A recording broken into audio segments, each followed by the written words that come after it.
Jérôme Mathieu, président de la Chambre d'agriculture des Vosges. Sentiment de satisfaction du retour effectivement du Salon de l'herbe après 6 ans d'absence due à l'année Covid.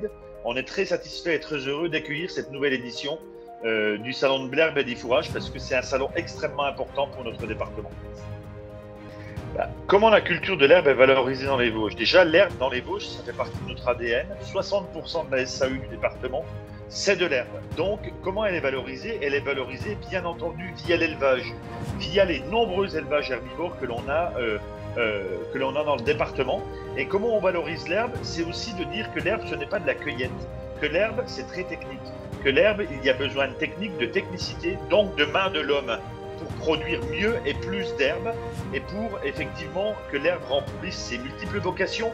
Bien sûr, une vocation nourricière et une vocation pour les élevages, une vocation aussi pour la biodiversité, pour la faune, la flore, pour la biodiversité de nos espaces, et puis aussi une mission sur les paysages. Mais tout ça, ce ne sont que des conséquences de la culture de l'herbe et des cultures fourragères dans le département pour nourrir les élevages, pour produire donc du lait et de la viande sur l'ensemble du département. Comment s'adapter? Effectivement, c'est une vraie question puisque les aléas climatiques, on pensait que dans nos régions, la sécheresse, etc., c'était pour les autres. Effectivement, comment s'adapter?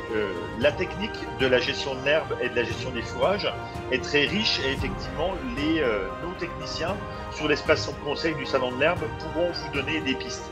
Quelles pistes il y a? Il y a bien sûr la précocité, c'est-à-dire faucher, bien sûr ne pas attendre trop longtemps pour faucher les premiers fourrages. Et puis, il y a la culture de l'herbe avec le mélange d'espèces, en mélangeant des espèces ou des cultures qui sont un peu plus résistantes à la sécheresse et à la chaleur. Donc tout ça, ça fait partie des réponses que vous aurez sur le Salon de l'herbe avec les différents techniciens sur nos espaces conseils.